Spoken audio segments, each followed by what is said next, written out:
And the Lord be with you. And with your spirit. A reading from the Good News according to Luke. Glory to you, Lord.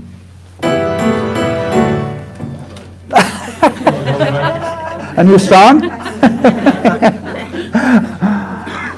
Jesus told his disciples a parable about the necessity for them to pray always without becoming weary. He said, there was a judge in a certain town who neither feared God or respected any human being.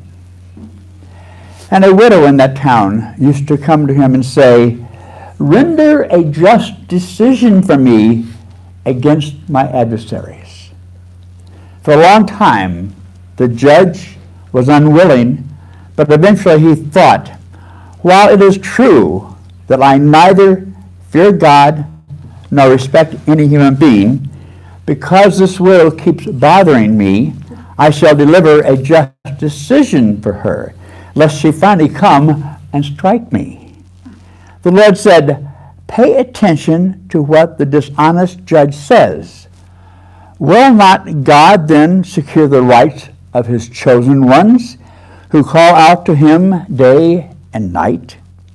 Will he be slow to answer them? I tell you, he will see to it that justice is done for them speedily.